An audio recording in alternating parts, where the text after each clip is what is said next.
everybody, and welcome to the Fandom Flux Podcast, episode 103. There's too many digits now, so I need to say them, individually. Apparently. That's how I'm doing this now. Sure. Everyone following me in that? Cool. Yeah. Also, I remember this time, so yay. I'm your host, Casey, and with me we have... You can't claim that. No, I said it then too. Shut up. Yeah, okay. With me we have... I'm going to do Slicer last because he's an asshole. Zero. All right. Hi, everybody. I slept through my class to be here. No, you didn't. You just slept. Don't pretend that you did that intentionally. You just slept through your class. You're a lazy ass. So? Just pointing it out. Kenchi. Hi, I'm Kenchi618, and as far as I know, I was born in the wrong decade. I should have been born in the 80s. I'd have taken this planet over by now if I'd been born in the 80s. Sure, that's entirely backed up by logic and not the weird-ass video game you've been playing for the past few Yeah, the weeks? weird-ass video game I've been playing for the past few weeks. Gotcha. Yep.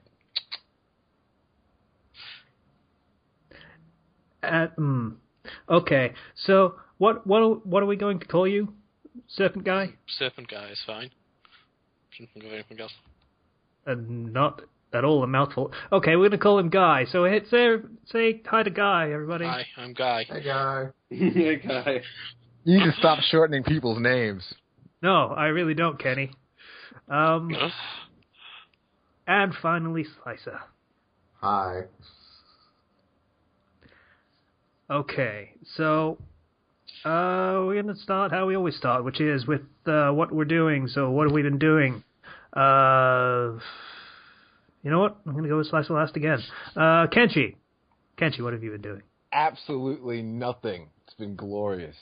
It's my week off. Oh, yeah, you've been off this week, haven't you? Yes, and I've used that as an excuse to completely, shut out the entire world around me and just really get in touch with Kenchi and what that means.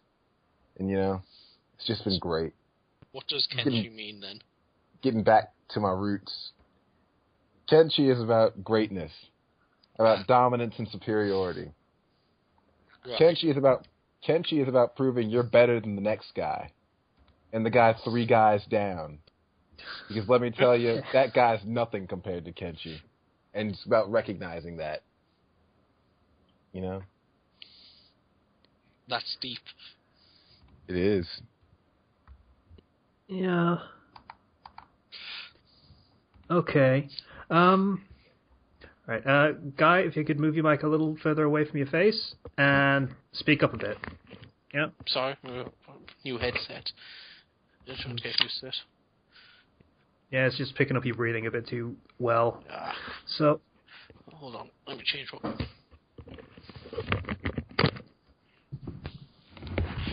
Is this better now? Now we have some feedback from that.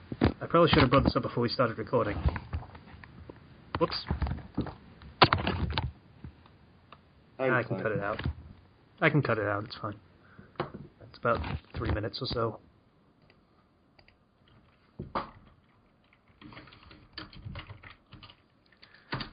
Okay. You still there, Guy? Hello? That would be a good time for that technical difficulty song. Stop bringing that up. It's too much effort. It's literally not. It literally is. It takes time and energy that I don't have. I didn't have enough to do it when I wasn't working. I definitely don't have enough to do it now. Right, so while Guy is figuring out his technical issues, Ken, what else have you been doing, aside from finding yourself? Healing How from about all now? my... Can you hear me?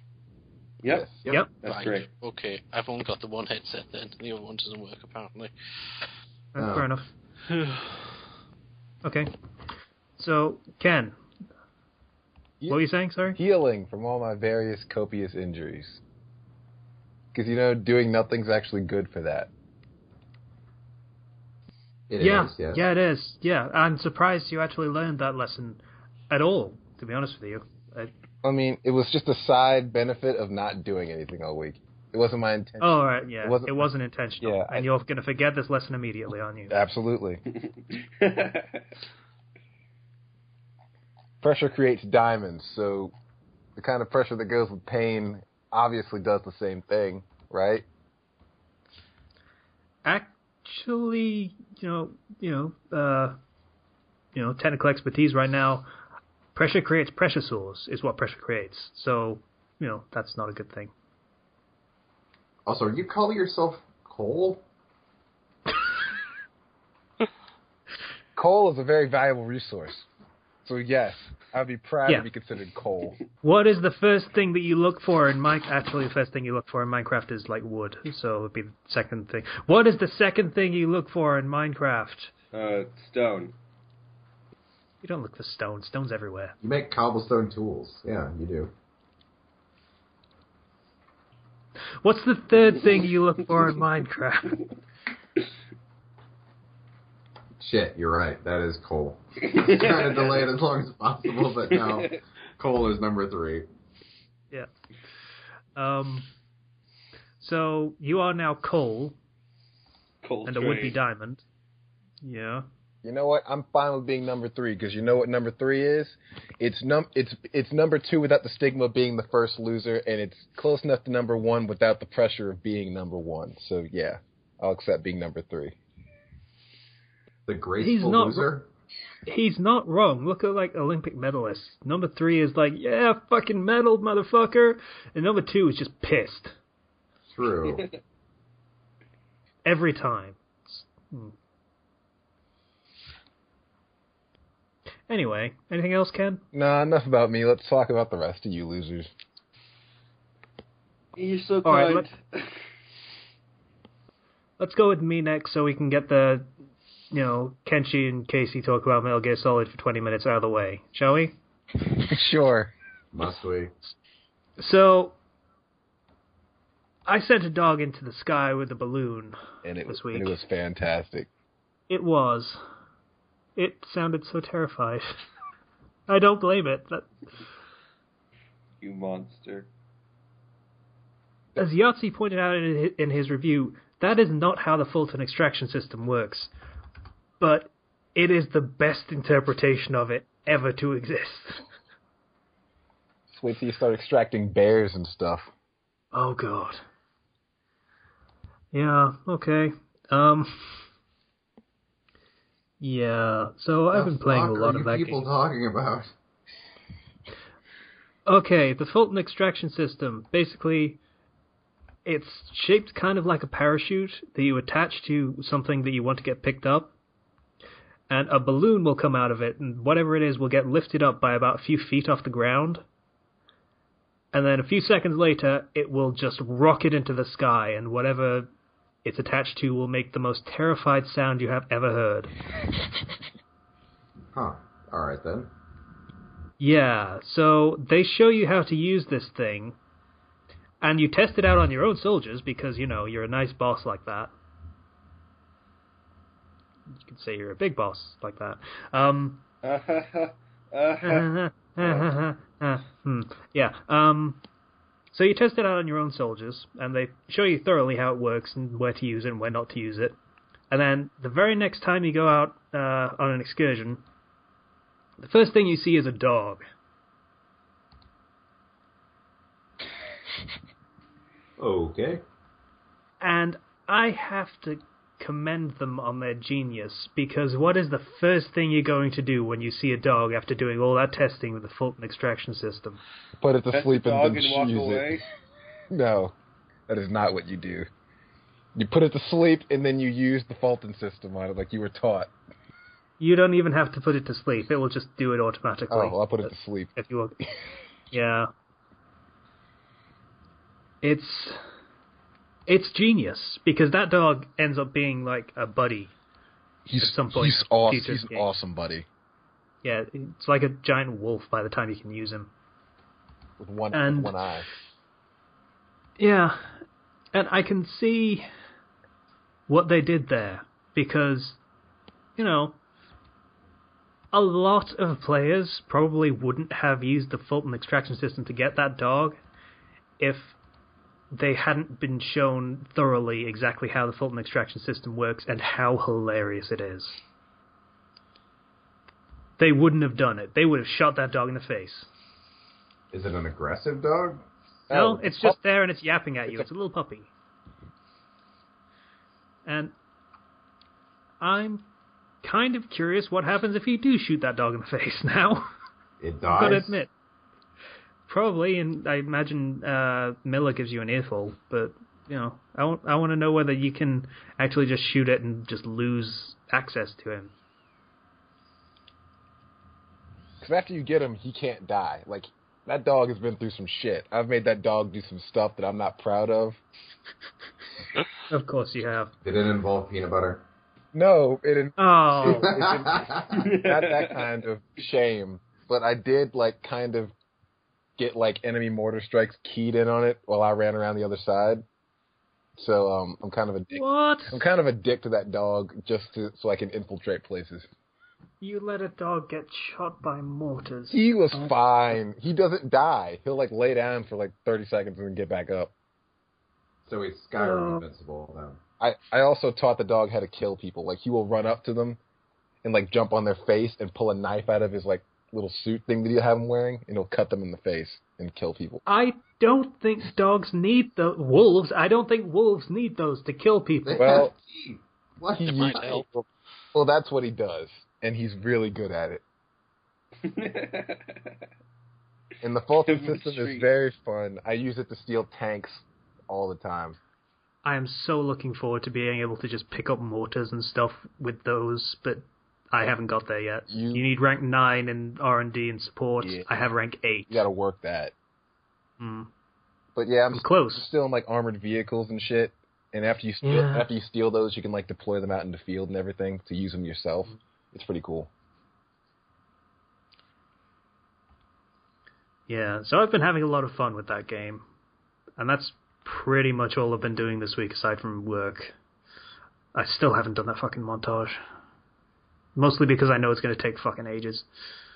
Well, I was going to suggest we record a bit of Dark Souls after this, but I guess not. Yeah, my hard drive is running a bit full at the moment.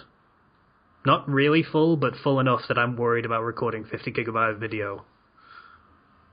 Because I don't know whether it would cut out at some point without me realizing. It probably would. Or the quality would be terrible. Yeah. So, don't know about that. Okay, next is Guy. How about you go next? All right. Well, yeah, I've been playing Dragon Age Inquisition. That's a new game I got this week. Oh, yeah, it's very good. Sorry? It's very good. I like that game. Yeah, it's all right. I thought it was okay. I probably prefer the second one, but yeah, that's just me. Someone that agrees with me. That's nice. Yeah, lots of people don't like the second one. I've always thought it was pretty good. I like the second one. Story-wise, it was pretty great. Mm-hmm. Anders is fucking weird, but, you know. Yeah, well. Yeah, but other than that, I haven't really been doing much. Just work, playing games, writing fan fiction. You know, the usual. Yeah, for those that don't know, Guy is Serpent Guy, who has written a lot of the fanfics that I've recommended over past episodes, including 9 Minutes, and the fuck else did I recommend? Perfect Jutsu? That's the one. Perfect Jutsu, the Naruto one, where he makes real clones of himself that are real people. I accidentally opened a video while I was trying to find out his profile. Yeah, so he writes some good stories. Thanks. And, yeah, no problem. And everyone should check him out and see what they think. He is surprisingly varied in the stories. Like, I don't think you've written 2 of the same fandom yet. Yeah, I try to avoid that, to be honest. I get bored easily when writing stories that are the same. Fair play. Okay, so I guess we'll go with Zero next. So I went into GameStop and I had, I had the new Metal Gear game in one hand and Mario Maker in the other hand. And you decided, why would I make the good decision? And so I sent a message to my Skype group. It was like, should I get Metal Gear or should I get Mario Maker? They were like, do you know anything about Metal Gear? I'm like, I know a little bit. They're like, then get Mario Maker. I was like, oh. Your Skype group are idiots. Your Skype group are Nintendo files like you. So I ended up getting Mario Maker, and it's a lot of fun because there's different like costumes you can get for the original Mario, and I got Waluigi early on. So I just made a bunch of impossible levels with Waluigi, which made me happy, and made my friends hate me. I still am probably gonna get Metal Gear. Just should have gotten Metal Gear. I'm still probably gonna get it, just not right now. Should have gotten Metal Gear. You could always return Mario Maker. For what? True. $10? No. It was... Oh, you don't have like a returns guarantee thing going on at all? It depends. You have a returns guaranteed, I think. So,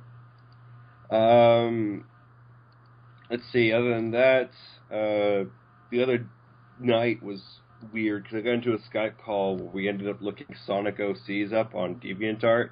That's a trip. Oh God! Don't do that. That's a trip. And then my friend made his own Sonic OC, quote unquote. It was like had like silver fur, it had like red tips.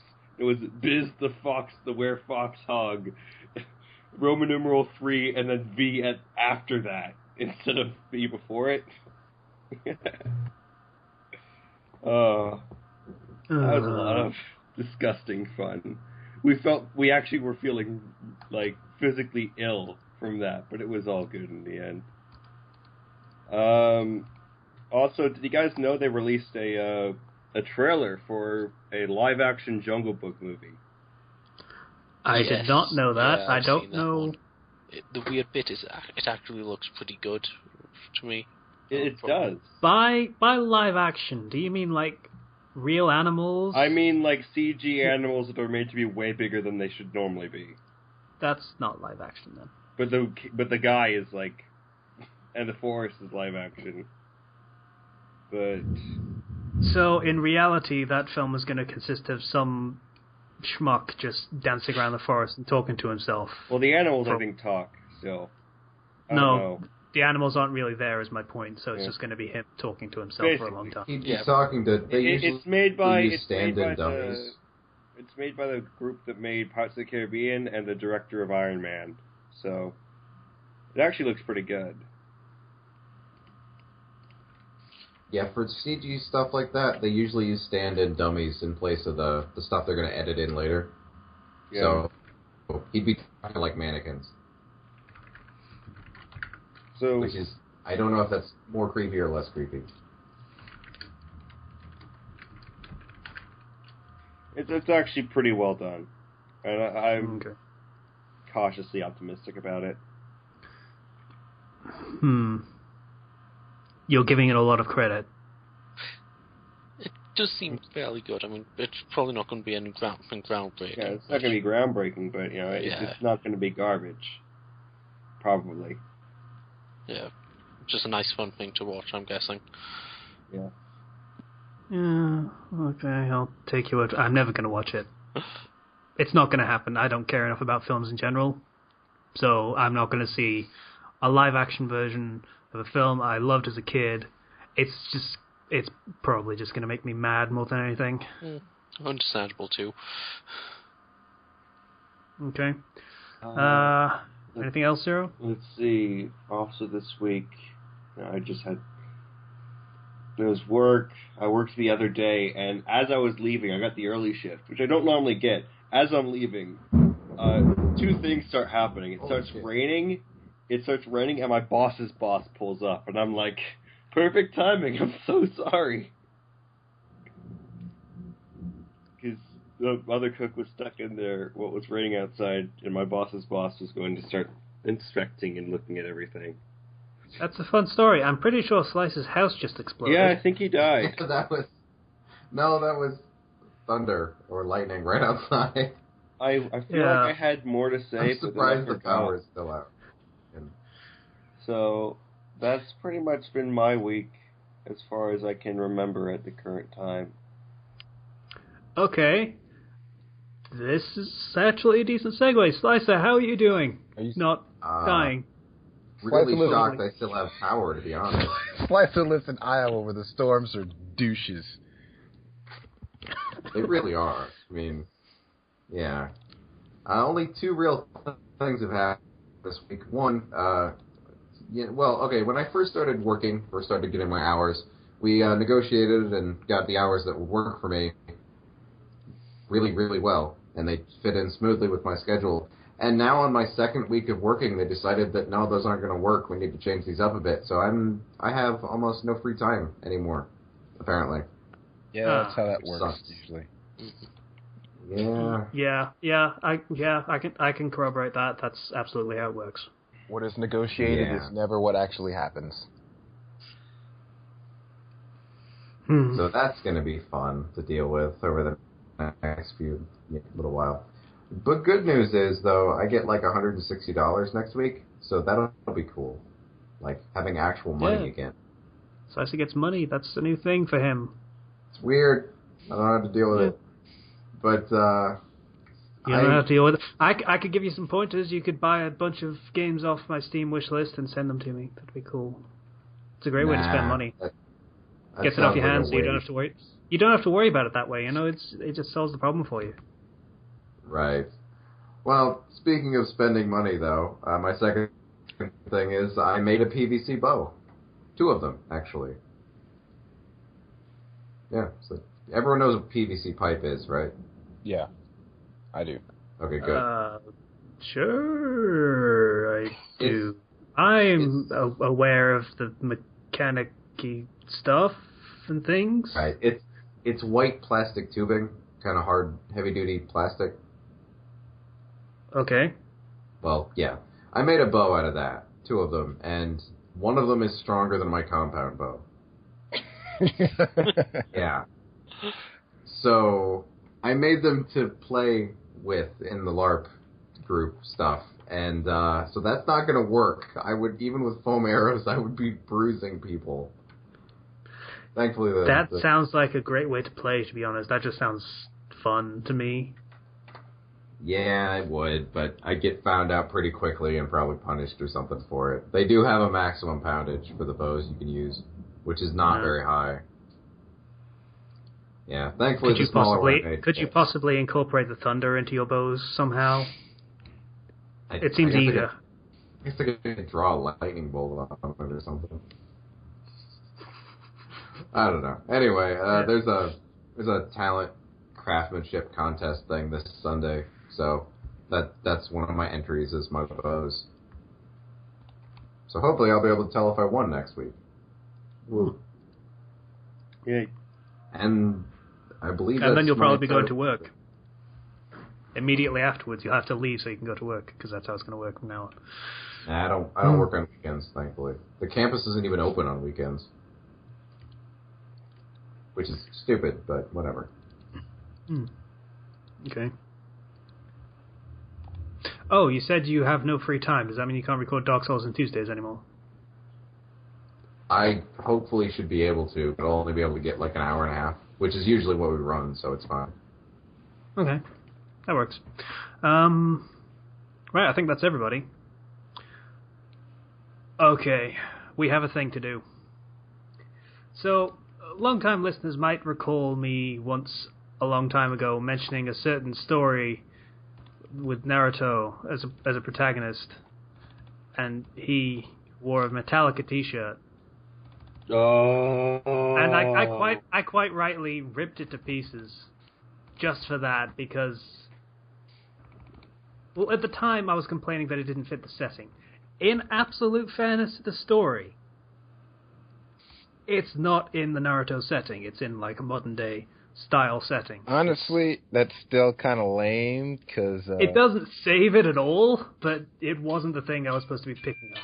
And it's not that it was a Metallica t-shirt, it's that it was a band t-shirt. Any kind of band t-shirt in, like, it's kind of not cool.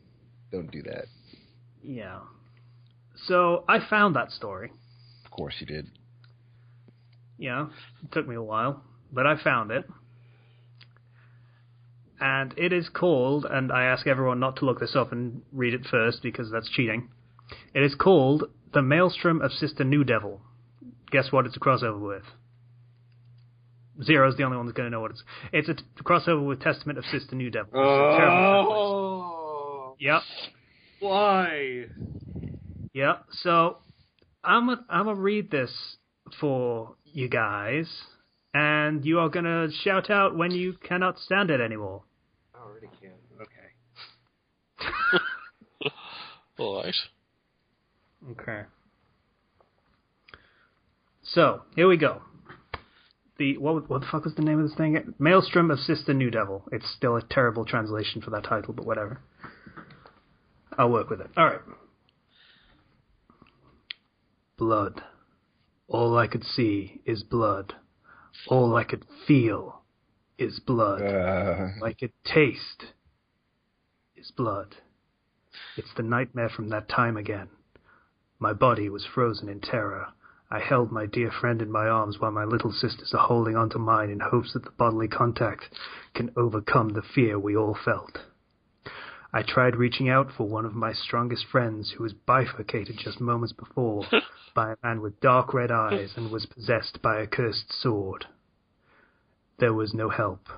No one would come to help even if someone was present who had the ability. There was only the echoing screams and curses of the other frightened adults nearby as the possessed man killed them all. When he was done, he turned his attention back to us. Just as I broke through my fear, I grabbed my fatally injured and dying friend and tried to drag all 5 of us away. But there was no escape. Only despair, as a surge of emotion and energy then exploded and engulfed everything around us. Wow. Chapter 1. The New Sisters of the Uzumaki Clan. I'm already face palming, just so you know. My hand is just laying on my face. Okay, in fairness, I've read worse intros. Like I know. I've read much. We've not gone to the worst yet. No, we haven't. That part was pretty good, actually. The Uzumaki Clan. They are the most powerful family in Japan next to the ruling emperor's family. More powerful than the Yakuza themselves, and own one of the largest conglomerates on the planet, Spiral Corporation International. But there's more to them than meets the eye, which has them involved in unique situations in the world that requires their involvement, and most of the time they usually take the guise of normal cases. Which is why the only male of the Uzumaki clan was twitching his eyebrows while not amused in the slightest at the news he was receiving. Here we go. Oh god, you're gonna church up this voice, aren't you? Nope. The only male of the Uzumaki clan in question is Uzumaki Naruto, a.k.a. Uzumaki Namikaze Naruto Spada. Ah! What? God damn it, I hate when people do that. Kenshi bailing? Is Kenshi bailing? Oh, God, close. No, not yet. I think... Okay. Alright, then. I actually have closed stories just from reading that shit before, so it was really close, but keep going. A 16-year-old young man who's 5 foot 8 inches tall, with short, sun-kissed, spiky blonde hair with red tips, icy electric ocean blue eyes, light tan skin, a muscular yet semi-slender build, whisker marks on his cheeks, and wearing a white Metallica t-shirt with black track pants, with a white cross running down it and black and red stickers. Yeah, I'm out. This is the part where I would just close the page, to be honest. Okay. I would have skimmed over that entire paragraph. Yeah, I bet there's no need for that. Okay. The Uzumaki were on Uzu Island, located off the coast of Tokyo, in its local cafe, where Kushina told Naruto that he'll have 2 new little sisters, and while Naruto was interested, it was a bit much, even for him. I'm not going to do voices, because this does not deserve voices. Well, I'm glad I'm not living in a sausage fest and living the dream More little sisters, especially surrogate sisters, is a bit too much for me, he said flatly, earning him a playful bonk on the head from his mother. Why are we taking them in again? Let's just say it's a favor cash in from an old friend of mine and leave it at that. The COO of Spiral Corp, Uzumaki Namikaze Kushina Senju, said mysteriously and sipped her drink. As the youngest child of Uzumaki Senju Mito and Senju Hashirama, she's 5'5" tall, with long, bright, fiery Uzumaki red hair, violent eyes, fair skin, a slender yet feminine and busty frame with awfully bouncy and natural J-cup breasts. And Wow. probably out at this point. Yep, okay, Ken's out. So Yeah. Guy and Ken are out. Too much crap. Like I'm noticing Zero is still in, so fair enough. So much unnecessary crap. Honestly, I And- would have been out from the first word, but I just want to see where this goes. And wearing a form-fitting crimson blouse under a black biker jacket, a red miniskirt, black stockings, and black-heeled boots. Leaving it at that makes me more than a little skittish, Ka-chan. Could you perhaps be a little more specific? Naruto requested with an annoyed glare. No, I want you to see them as regular people before using those enhanced powers of observations of yours. Since Mito Kasan approved of their adoption into the clan, I hope you and the others will treat them as if they were family, Kushina said sternly, with Naruto grumbling before nodding. You got it. I'm sure they'll liven things up since you and Mito Bajahan grounded me and sisters from pranking for several months. Maybe it'll teach you to never go up against the masters of pranking at the same time. Oh god, here we go. I think Slice is going to drop out at this point, maybe. Naruto, along with his sisters Naruko, Narumi, Naruhi, and Naruna, were bored Wow. one day and had managed to hit both Kuchina and Mito with an ingenious and well-coordinated prank. Both Uzumaki ladies were so embarrassed as a result that Mito banned the 5 siblings from pranking with the support of Kuchina until further notice. Speaking of the sisters, they were also at the table bored out of their minds, like some other people might be at this point, until the 2 new additions to their ever-growing family arrives and barely listening to the conversation between their mother and only brother. Uzumaki Naruko, also known as Uzumaki Namikaze Naruko Spada, is Naruto's twin sister and Kushina's third child. She's 16 years old, 5'5", has long blonde hair tied into pigtails, icy electric ocean blue eyes, thin whisker marks on her cheeks, a lean, slender hourglass figure with F-cup breasts, and wearing a red tube corset with a blue jean jacket, a red medium-length miniskirt, and black shoes. Okay, I realize the fic probably describes every single sister over the next few paragraphs, but You can are skip absolutely right. Oh, wow, that's impressive. That's a word you could use, I suppose. That's why I dropped that after the second description, because there's more of this. There's like a lot more. There are like a bunch of sisters. I don't want to sit through this. Yeah, there are a lot more of those. So, I'm assuming that Slicer would still be reading, but skipping ahead. Yeah, pretty much. We would just skim through this. Okay, so let's skip ahead a little bit. I'll point out that Uzumaki Naruhi, also known as etc., Kushina's eldest child and the dual reincarnation of the Lord of Spirits Miller Maxwell and Goddess of the World Claire Lightning Farron. I just wanted to point that out. Okay, list cup sizes for me. Skim and just list cup sizes. Nice. I kind of figured that's where Slice's mind would go. No, I want to see how crazy this guy went with this. F cup, E J. cup, F cup, E cup, G cup, C cup, but she's like 13, and it doesn't list the one for the 7-year-old. Thank God. Yeah, And that's a Kushina does have okay. J, I believe, if memory serves. I fully expected this. Yeah. So, yeah, then it's pretty much Testament of Sister New Devil for a while. It's basically copying that. So I'm going to skip that and just say, no, we're not doing that.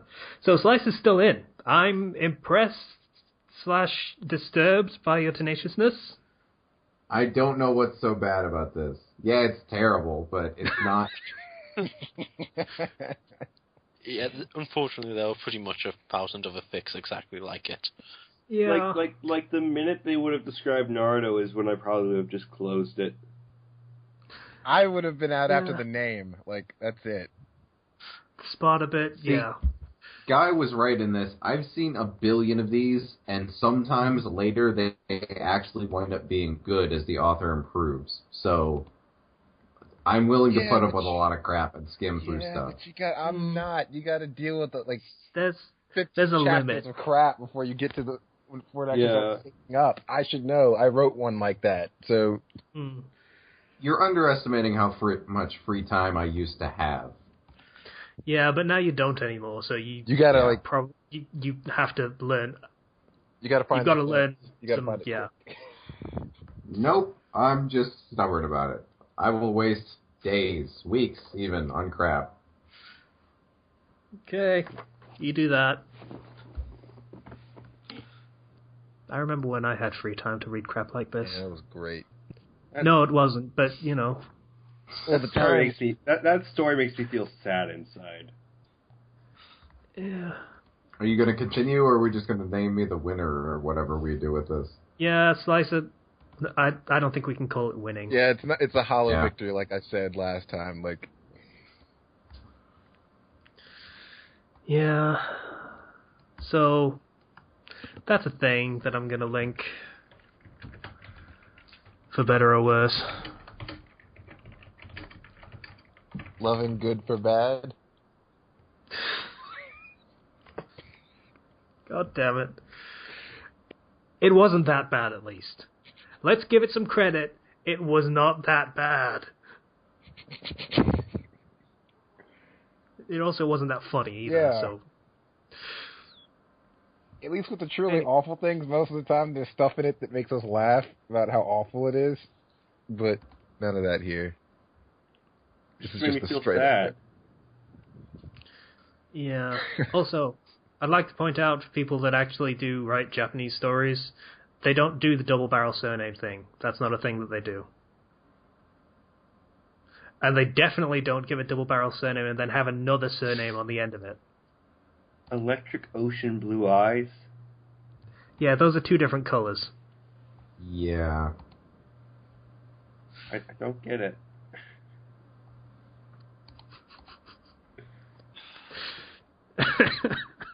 Okay, so that's the reading bit done. Let's get into topics. What's the first topic?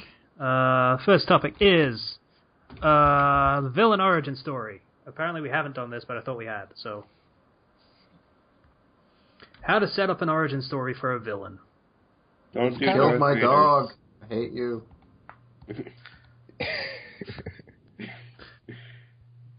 Don't do it Darth Vader style. Actually, killing the dog is kind of an endgame moment. I mean, I remember Fable 2. Fuck that game.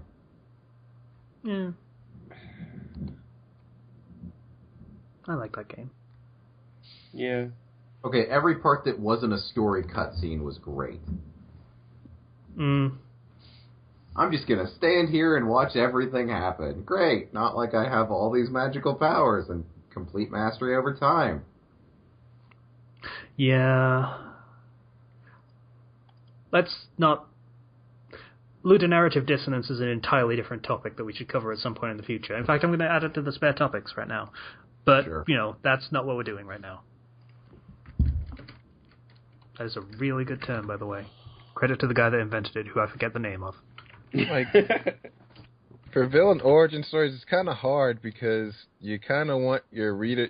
the point of it is you want your reader to connect with the villain in some way and understand where they're coming from, but it's kind of hard to do that and keep people hating them. I mean, That's why to date the Joker hasn't really been given one, aside from his very, very original one way back in the day.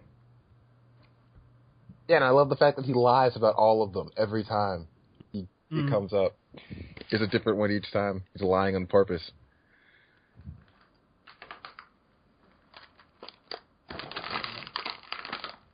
how about Darth Vader's great origin story, huh? Pod racing, eh? It was tense. Yeah. I thought everybody just pretty much erased that movie from their memory. Yeah. Does it really No exist? one really counts the first one. The second and third ones, are kind of up for debate. Kinda, I guess. Yeah. If it's a bad debate, maybe. None of them were particularly good. The problem was his origin story undermined his coolness. Yeah, kind of. I mean, if you were to watch episode 4 and episode 2 back to back, you would probably cry. Yeah. Because badass James Earl Jones, played by a gigantic Welshman in a black metal suit, and then you have Hayden Christensen just being mopey and weepy and trying to be romantic, only the writing really fails him. Yeah. That's a problem. A villain origin story, it needs to not undermine the villain in a way that is unpleasant. You know, I'm going to defend this here. The idea of his origin story was not bad. The execution was bad.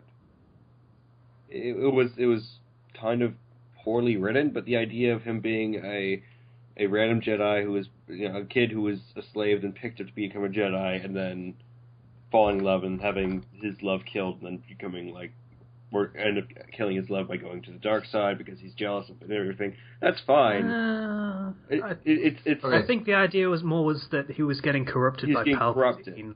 It's like that's an okay style premise. It's not the greatest, but it was executed so that he looked whiny a lot of the time. Yeah. Meanwhile, Palpatine came out looking badass. Yeah. Palpatine just came out looking awesome by the end of that, by comparison. Yeah, which was weird. He literally didn't show up until the end of the last film. So, I mean, in the original trilogy. Yeah. Yeah, it was like, right at the end, Darth Vader has a boss. Okay.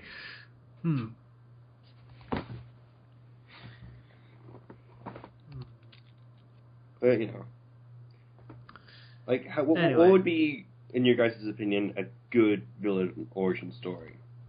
That depends on what kind of villain you want them to be. I mean, if you want them to be an anti-villain, then you want a very sympathetic story where you know exactly where they're coming from, and the audience will then identify with the villain. Pagan Min's story is pretty good, I think. Do you really like that game? I really do. I don't like the game. Despite all flaws, you really like it. I don't like the game. I like Pagan Min. He's awesome. And it's completely understandable why he's insane. Yeah. I'm going to go with a similar one here, and Handsome Jack. Just a guy who's kind of weird and disturbed, trying to do good, but he gets more and more distorted as time goes on. Yeah, I think I've only recently seen the very first moment of him going down the darker path, so to speak, which is like you are trying to get to the mayor-ish of a town, and you finally get there, and he's been blocking you at every turn, and Jack's with you, and you get in there. Jack says, da-da-da-da-da, give me information and access and all this stuff, and I'll let you live. And he does. Once he gets access and everything, he lets him live. And then the mayor pulls a gun on him and tries to kill him. Yeah, tries to shoot him in the back. Yep, and then Jack goes nutso on him, shooting him over and over again in the face, shouting, "I was going to let you live, you son of a bitch!" kind of thing. It's a good moment, and credit to the game. The rest of the writing is kind of shit, but that's a good moment. Keep in mind, that moment is him at his best that we see, but that he has shoved Angel in a machine already. Had he already done that at that point in canon? Yes. He's already done irreparably evil acts besides the Angel machine thing as well. He killed some people and things like that. But that's like regular... Killing some people is regular Borderlands. Yeah, it's regular Borderlands stuff, but still, it's not good, per se.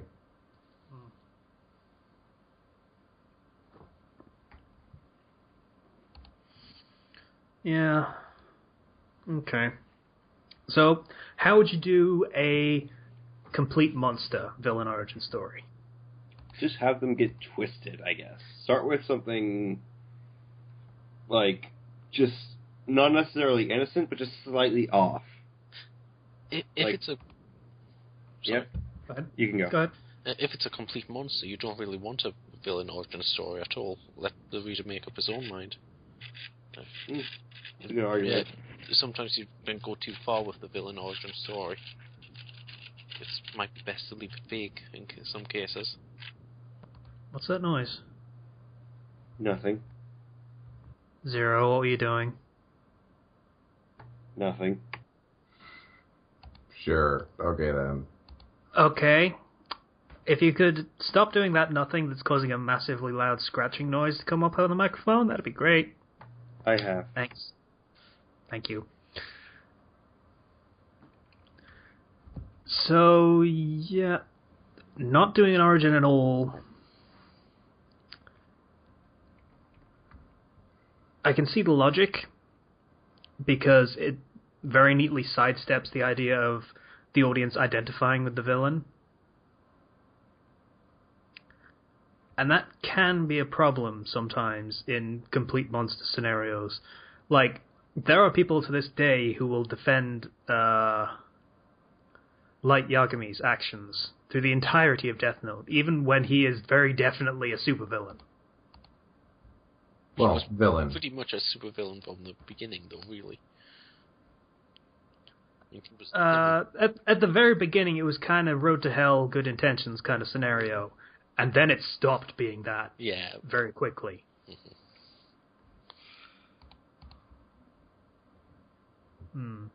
He was never really a kind guy, though, was he? He was always just... No, he was just...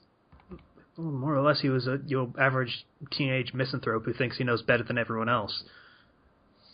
And then that, as you say, that got twisted into him thinking he knew better than everyone else and having power, and then that backing up his belief that he knew better than everyone else, because he could do better than everyone else in his mind. Yeah. One of the best villain origin stories I've ever read is Berserk, the manga, with Griffith and Guts, and I think that did it really well. He made Griffith into quite a sympathetic villain, really. Fucking Griffith. God damn it. I hate Griffith so much. I hate Griffith. Yeah, understandable, but... He's really sympathetic, yeah. I'm getting that now. No, okay, you're given a reason to hate him. You're given a lot of reasons to hate him. Just... Yeah, but Yeah. compared to Guts, I mean, he's probably the better guy. I mean, he's the one who's... Guts is the guy who goes around stabbing with him. Griffith's the guy who's trying to create a better world, even if he's completely a villain while doing it. I think that did it really well. Okay. Zero, your rebuttal. I don't like Griffith still. Well said, He still was... It It's turned still into a Handsome Jack scenario where it was just, it didn't work out. Yeah. Okay. So, assuming that you chose that you would rather do an origin story for a complete monster villain, how would you do it? Becomes the question. Because yes, you could sidestep the entire thing and just say, okay, that's just a monster, don't worry about it. But if you want the story to go deeper and have a lot more angles, how would you do a complete monster origin story? So, like, the type of person who becomes a complete monster, rather than, he's born evil sort of thing. Yeah, we're not talking Macaulay Culkin, the good son kind of scenario here, where there's, a very young child and he will kill people for no adequately explained reason. Right. That's not what we're talking about. We're not talking full-on detached psychopathy, don't have no emotions and thus don't care about anything ever. We're talking someone that will do just about anything for their goals, don't care, and their goals are kind of selfish and arsehole-ish. Well, I guess it's just somebody who's gone through so much shit that he's completely lost track of what's right. Like the guy who's been in a 100 wars or something like that, he doesn't care anymore. Oh. You see, that's So a the way. kind of person that just got broken. You know? You see, that's a way to get that character kind of like some respect. The way I would do it is like you start smaller, like he's just a brat kid who learned how to manipulate people to get what he wanted, and no one ever caught him or checked him on it. And somewhere down the line, he winds up getting into a position of actual influence or power, and it just snowballs from there. Yeah, it's just something small that's just off, or something. You can do it with sort of something that just kind of grows as they get older and they get deeper and deeper and fall deeper and deeper into this. Something small and relatable that people don't like in general that can, be ballooned up to something bigger if it's something that's not, seen too early on. So someone who's never failed then, and just kind of gotten a bigger and bigger head? Never fail, always, and winds up getting more power as they continue. Yeah. The problem with a story like that, though, is it kind of distracts from the main hero of the story if you take it too far. It can, yeah. Yeah. It depends on how much spotlight you give them and how long they are in the story for. Mm-hmm. Yeah, definitely. There is kind of a ratio that you need to keep when it comes to the main hero and the villain. Like, if it's a story with just one villain, then yes, you can let them take up a lot of the spotlight. Not all of it, but you'll find usually the villain is more interesting than the hero, so people will want to see them more. Plus, heroes tend to be reactionary, so it would be the villains that actually do stuff more often than not in stories. Or at least in, modern culture, that tends to be the norm. Where was I going with this? Anyway, yeah.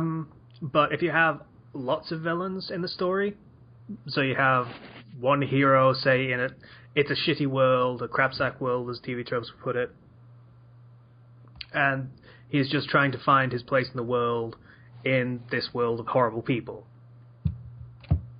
Then you don't really have the time to share the spotlight between all of these different characters, because then you just lose track. There are only so many characters that an audience is willing to connect with in one story. That's true. Mm-hmm. At some point, they just stop caring. Oh, it's a new character, that's great. Who was that other character that they're talking to again? I've forgotten. That was pretty much the reason I kept failing to get into Naruto Genko Yoin. Genkyo, yeah. Yeah. So many characters. Yeah, there were a lot of characters in that.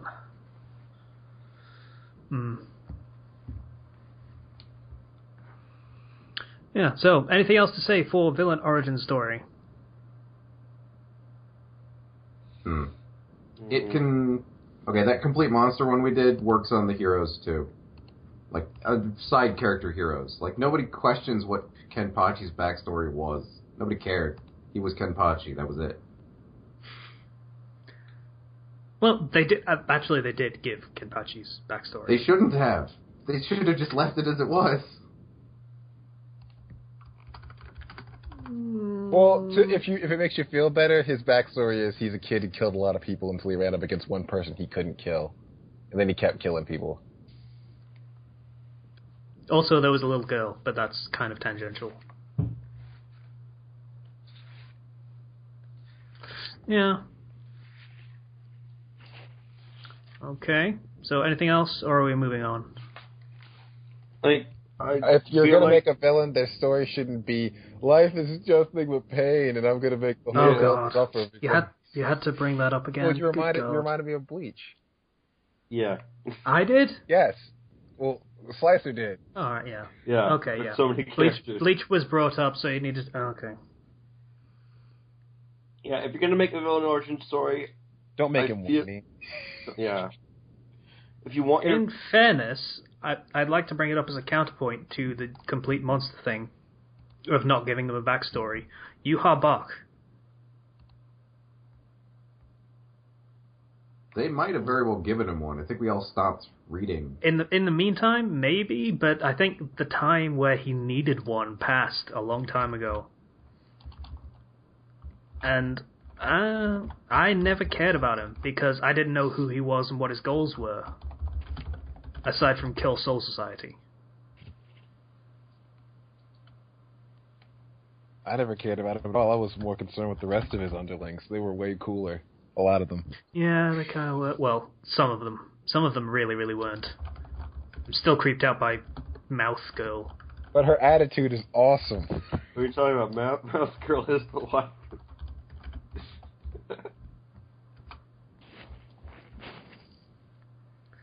Yeah.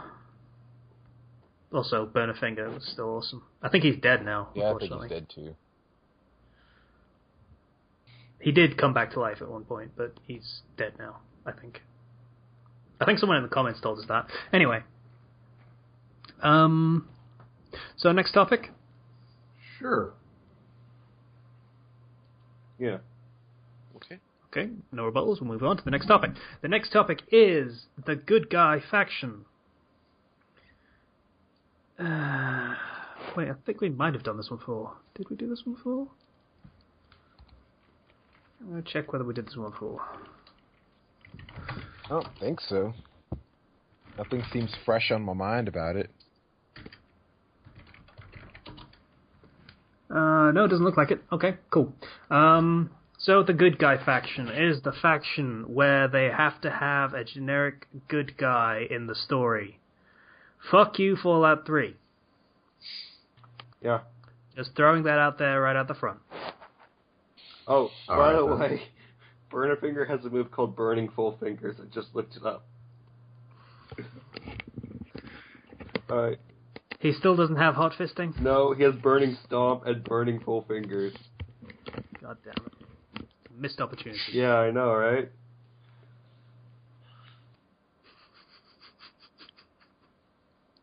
Someone in fanfiction write that story where he has the move hot fisting and everyone calls him on it. It just needs to be done. It would be nice to see. Anyway, good guy faction. I Yes, don't like this. good guy faction. It's a terrible idea. It. What do you mean? The good guy faction is where you have to have the good guys in the story, and the good guys are generic guys that are good and do good things and never do anything forces evil. a black and white morality. Yeah. Which, again, fuck Fallout 3, because Brotherhood of Steel were a very grey faction. They had one goal, collect technology. And then Fallout 3 happened, and suddenly they were the fucking knights of the fucking realm or something. The elitist douchebag knights. Okay, yeah, at least they still kept that bit, that they're douchebags. That's a thing that they did. But the problem with the quote-unquote good guy faction is that if it's a strictly good guy faction, it doesn't allow for a lot of gray morality, which is more realistic. Because not every group is pure good, not every group is pure evil. If they were going to do a good guy group for Fallout 3, they could have done the Regulators instead. Regulators are much more likable than Brotherhood of Steel. Yeah, someone's typing really loudly, by the way. Sorry, I'm trying to keep it quiet.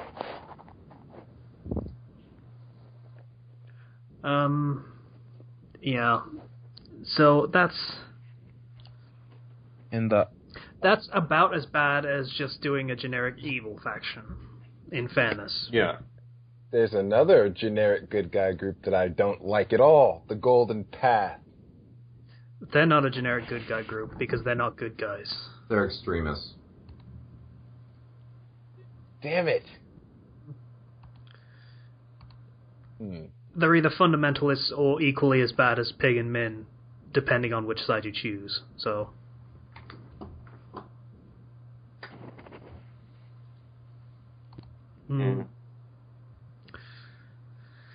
yeah.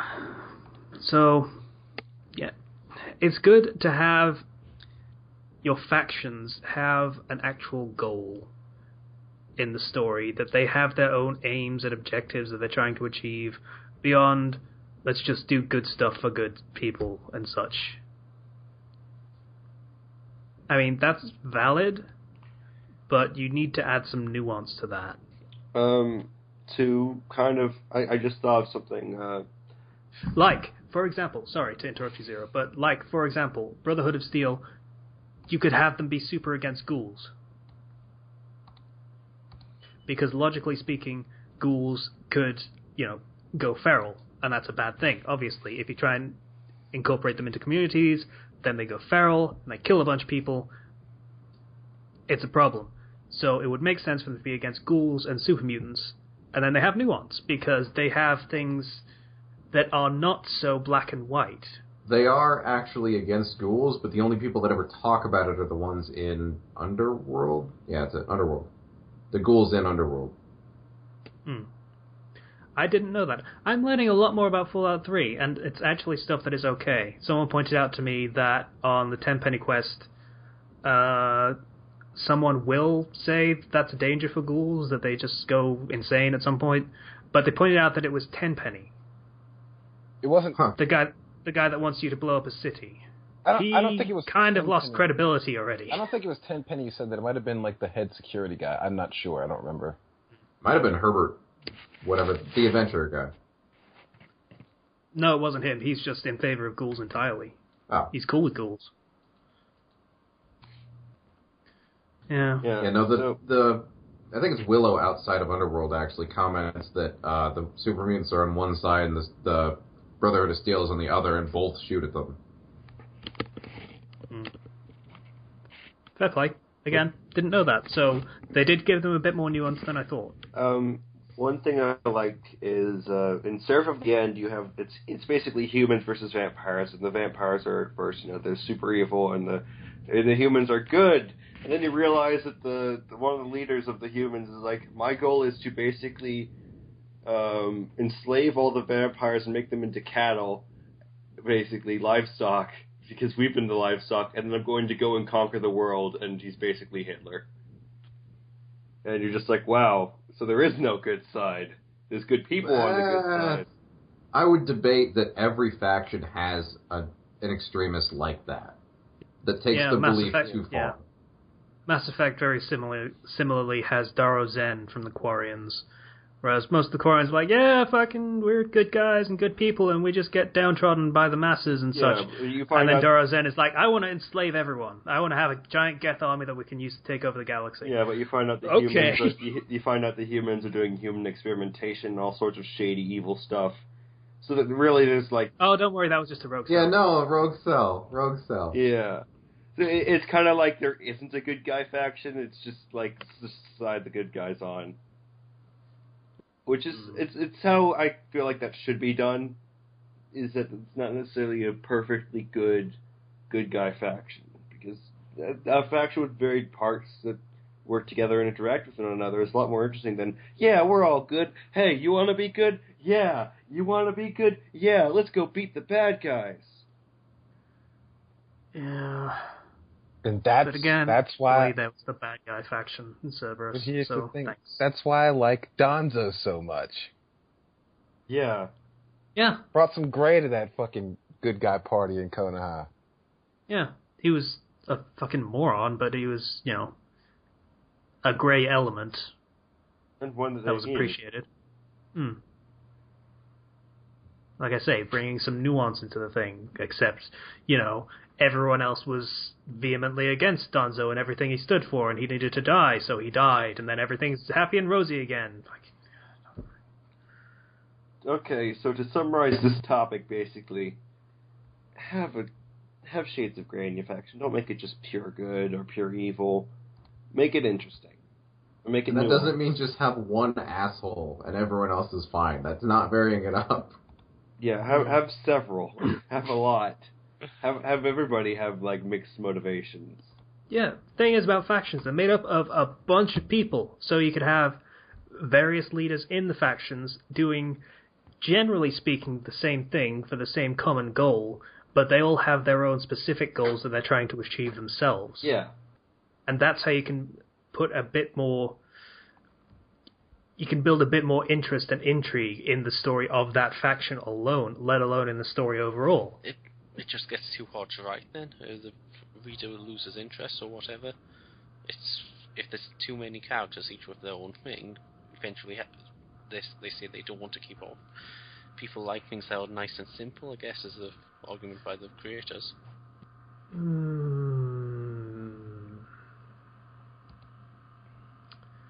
I would argue that makes the popularity of Game of Thrones baffling, then. Yeah, true, but there's a lot of baffling things about Game of Thrones.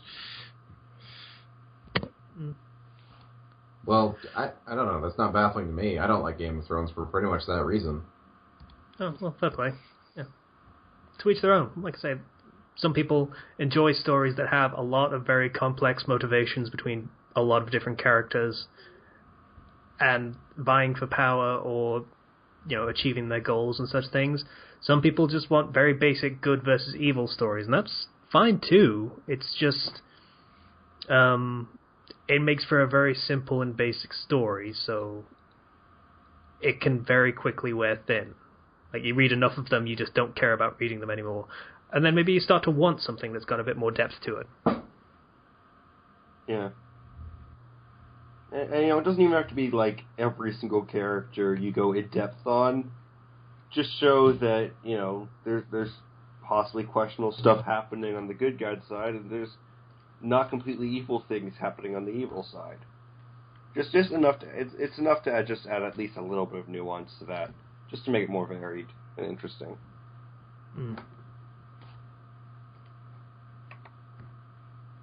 Okay, anything else to say about the good guy faction? I'm good. Yeah, I'm good. Guy. Lame. Okay, last topic is idle games. Slicer, tell us how great fucking Sakura Clicker is. It's not. You keep saying that, but I keep repeatedly telling you it's a terrible game all around, even for a clicker. Wait, let's play Yandere Clicker again. Let's not. No. I should probably play that. You shouldn't. Yandere No. Clicker 2? I have a rehab meeting later, okay? I'm not playing it anymore. You can't knock me off the wagon, Yandere Zero. Clicker 2? Zero. You're a terrible person. Actually, no, it's just Yandere Clicker. There is no 2. Gosh dang it. The last time I tried Yandere Clicker, it crashed my browser. So if I suddenly drop from the call, blame Zero. How many tabs do you have open, Zero? Slicer, sorry? Do you really want to know? My point is proven. Okay. So idle games suck. Yeah, they're not games. Just as a concept, yeah, they are terrible. Yeah, I wouldn't say that. I know, just play Tetris when I'm idle. That's not what we mean. That's not what we mean. An idle game is a game that plays itself. Ah, right, okay. Yeah, like Cookie Clicker, that kind of thing. Right, okay, yeah, then yeah, they suck. There is minimal player interaction. And are you thinking of them on the computer or on your phone? Because they're mobile games. Ah, well. Right. Okay, I've never really played them, to tell you the truth. That's the point of clicker or an idle games is to, like, if you're waiting for the bus or an elevator or something, you just whip out your phone and buy a few, I don't know, farms for Cookie Clicker or whatever the hell. Yeah, I don't even know. I didn't play Cookie Clicker. I did play the fucking Steam one, which I kind of regret. Okay, Chrome can't play Yandere Clicker. The only browser that doesn't work. You just need to not have 60 fucking tabs open at the same time, you crazy person. No, it's telling me Chrome doesn't work. Doesn't it need the Unity plugin? Oh. Well, there you go then. Yeah, so there is literally nothing to them. It is watching a number increase. That is what you do in those games. Right. And then you use that number to buy things so the number goes up faster. Okay. That is the bare bones of every single clicker game that exists. It is the worst thing ever, mostly because of how bafflingly addicting it is. You literally may as well be doing nothing, but you don't want to stop. Here's the thing. You're viewing it like a regular video game. It's not a video game. It's a thing to do. And two, a lot of them are just to sell you things. Soccer Clicker just sells outfits. That's the point of that game, is to make a few dollars off of every person that plays it. And that is what mobile games do. They sell you things. Or make you pay money for something that really shouldn't cost any money. The mobile market just makes me sad. I'm just kind of disgusted in general. Yeah.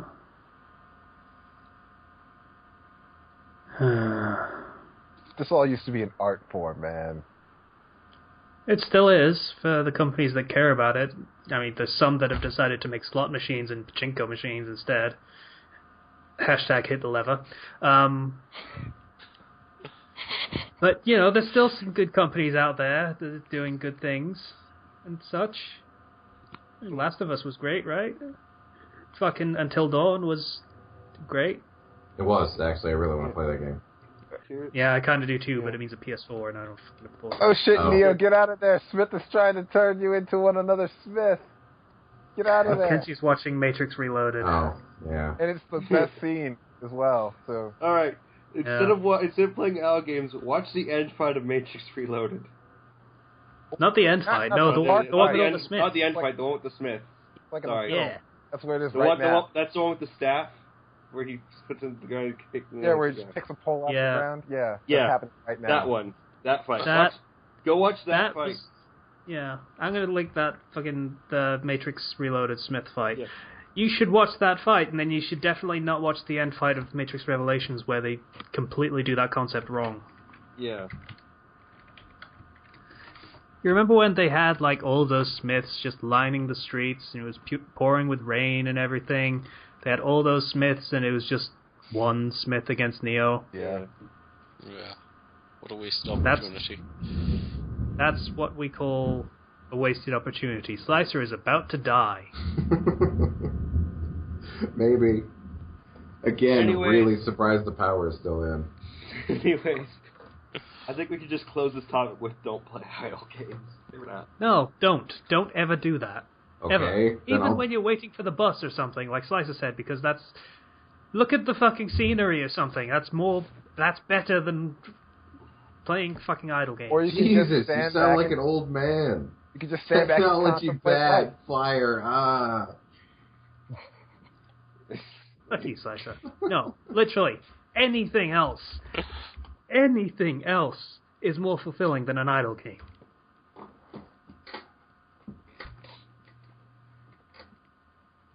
Hell, I don't care.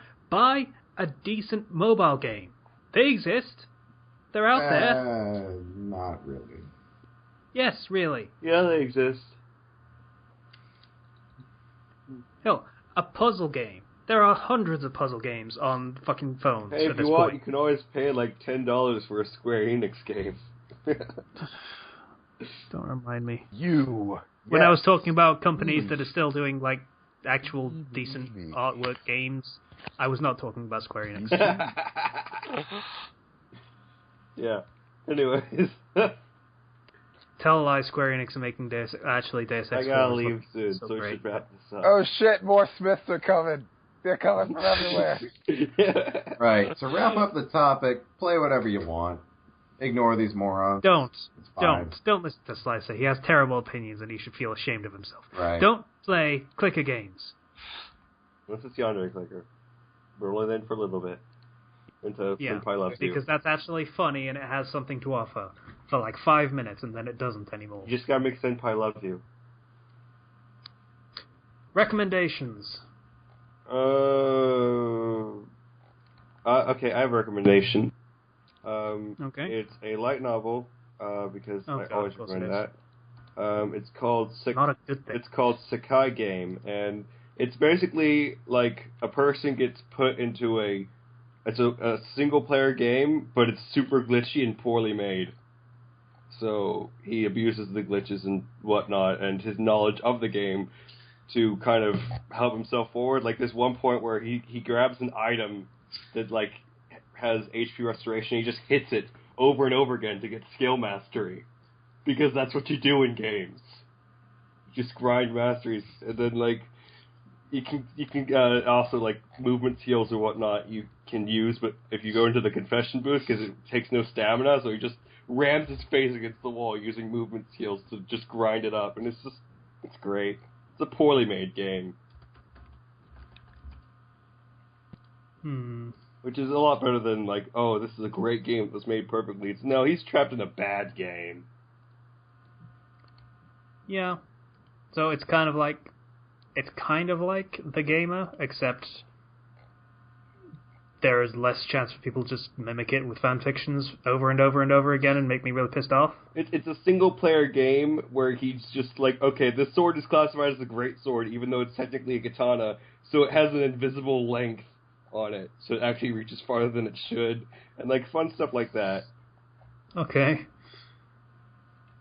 Fair I enough. might have to check that one out. That sounds pretty good. Anybody else got a recommendation? I do, but who here likes Fate Stay Night? I do. I like the concept. Great. This is going to be a hard sell then. Okay, my recommendation is Mato Shinji and the Philosopher's Stone. Oh, God. Yeah. Yes. Are you serious? Yeah. It's Wow. Shinji is not Harry in disguise either. He's its own Yes. character. Yes, thank you. Is he a rapist in that one, too? No, that's so this is cool. actually... Okay, here's the part where it makes it good. This is before all that, let's call it unpleasantness. Mm-hmm. And so he's just, like... He's the ignored previous heir, thrown away, useless. So what's left is just a character that really, really wants to prove himself. And, you know, be his own person. And it's a pretty compelling character, actually. I like it a lot. And it explores both the Fate Stay Night universe as well as the Harry Potter universe pretty well. The concepts and abilities, why each group can have their own abilities, that kind of thing. And why they don't mix, ever. Of all the characters. I didn't expect to like it, actually, but I really do. It's part of there's 3 books, or 3 fanfictions so far, and that's just the first one. I'm about a third of the way through the second one. Cool. Okay. I'll think about it. It's a hard sell, like you said. Yeah, I know. If it's well written, it sounds like it could be really interesting, actually.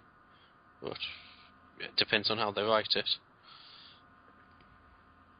Okay. Anyone else got any recommendations? Yes. Okay. How many of you guys have seen the TV series Metalocalypse? Yeah. Nope. I know Yeah, of I it. have. I've like seen an episode before. Slicer, did you enjoy it? It varied from episode to episode. Well, I'm recommending the series.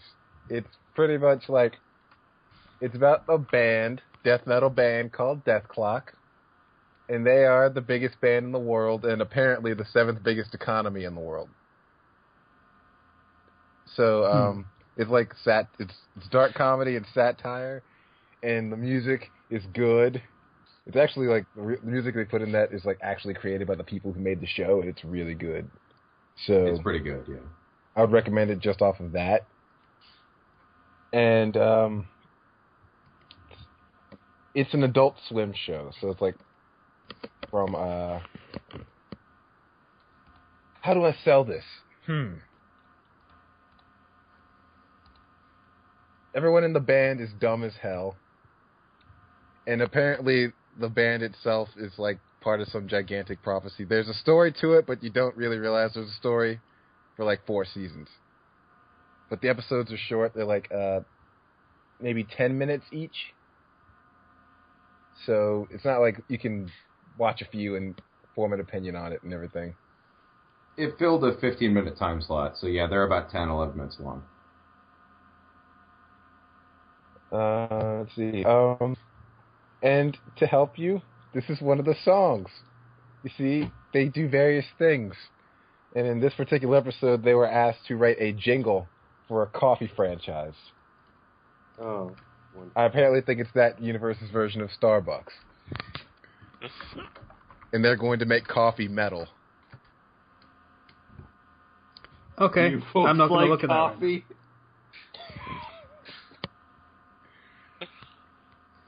I'm not going to look at that right now. Okay, Guy, do you have a recommendation at all? I've got two recommendations. First Okay. one, a different first crew member. It's One Piece fan fiction. It's Oh yeah, I read that one. yeah, I think. it's quite an easy read. It's like what happens if Luffy met Nami when he was a kid, and she joins his crew and becomes an. It's very similar to canon, to tell you the truth, so far. But yeah, it's quite good because it's just something you can enjoy really easily. Yeah. Yeah. If memory serves, basic concept is Shanks finds out that Arlong is, skulking around in East Blue and decides, okay, I'm going to nip this in the bud, and does. Yeah, pretty much. Yeah. So Shanks goes around, destroys Arlong, and Luffy meets Nami and saves her life. And then it kind of goes from there. So. Is it different enough from canon to make it interesting, or do you just see potential for the future? It bit of both, I guess. Yeah, it's Yeah, there are a lot of bits and pieces that are quite different. Like Ace is with Nojiko, I believe, and she joins his crew, I think, or something along those lines. Is that Nami's sister? Nami's sister, yeah. Okay. Something like that. So yeah, it sows bits and pieces to show you, things are going to have to change at some point from canon. But for the most part so far, I think it's been pretty canon. yeah, it has. But yeah, I still think it's quite a nice, easy read. Quite Yeah, enjoyable. I agree with that. And the second recommendation I have is one which is I was watching Firefly the other day and found out. Yes. More Willing to Bleed. It's on Archive of our own, and actually, I really, really like that one. It's got really nice dialogue. I like the plot on it. It's a really enjoyable read, to tell you the truth. It's basically what happens after Serenity, and with River Tam, and Fair enough. Yeah, you see a lot of those continuation fics from Firefly stories. Yeah, but this is the only one I found that's actually worth reading. Fair play. Yeah, I think I read a Firefly Doctor Who crossover that did something similar, which is pretty good. Even came up with a decent explanation for it in the setting. Is that really very hard with Doctor Who, though? Not especially, but it's set in like the 5th millennium, and there were a bunch of colonists that kind of got lost, or they were lost from Earth. They lost contact with Earth, and just established a civilization out in the middle of nowhere. It was pretty cool. I forget what it was called though. I'd have to look that up. Right. My recommendation is Infamy for the Kitsune. It is a Naruto Young Justice crossover, technically, though at this point it's more Naruto DC setting at the moment. As most usually are. Yeah, he does not join the team or anything like that. In fact, this is one of those fics that is incredibly willing to shit all over the main character at every opportunity. Naruto or the Young Justice crew? Naruto. Okay. So the concept is, Naruto did his whole hero shtick in the Naruto canon, and he lived to a ripe old age and was a hero and stuff. And then hundreds, maybe thousands of years later, I don't remember, it might have been mentioned, I don't think it was, he gets reincarnated, as people tend to do in the Naruto setting, into a basically mirror image of his previous life. So he has the whisker marks and everything, and his little emblem calling card for himself is a red swirl. And he is basically, what's his name from Infamous Second Son, more or less. Nelson. That's the one. Yeah, so he's a graffiti artist that pisses off villains by doing mock-ups of, like, police beating the shit out of them as graffiti. I could see how that would piss people off, yes. Yeah, and then he gets framed by Black Mask for stuff. I forget what it was. And they plan on killing him with electricity. The predictable happens, and he gets superpowers from it. Then he finds out that Black Mask is planning to blow up Arkham Asylum along with the Joker and a bunch of other people, and that he doesn't want that to happen because they're planning on blaming it on him too. Oh, Also, okay. he crushed on some of the villains. Oh. Yeah. So he goes to Arkham Asylum, and he is obviously, fingered as being a terrorist because he goes in and bad stuff happens immediately. And then more stuff happens, and the Joker blames him for helping him escape. So everyone hates him.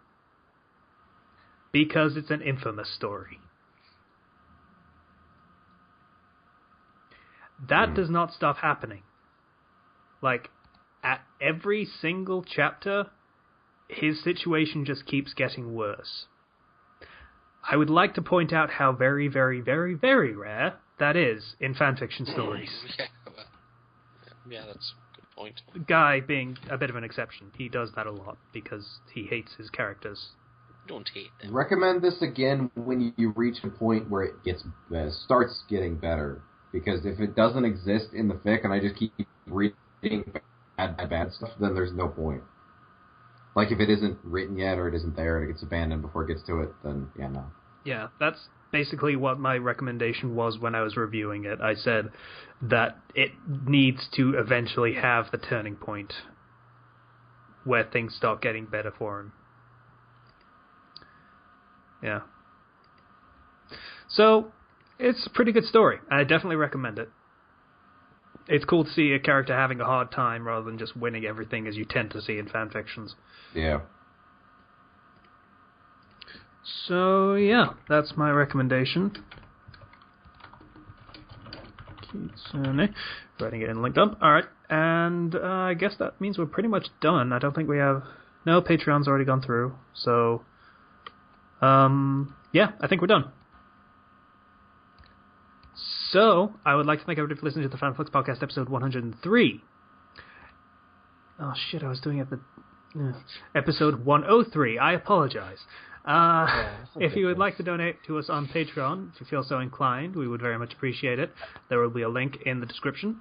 If you would like to get in touch with us, you can do so through the comments, which we read. I think my email's fixed so that we can I actually see them now and don't have to just check the videos. That was a pain in the ass for a month.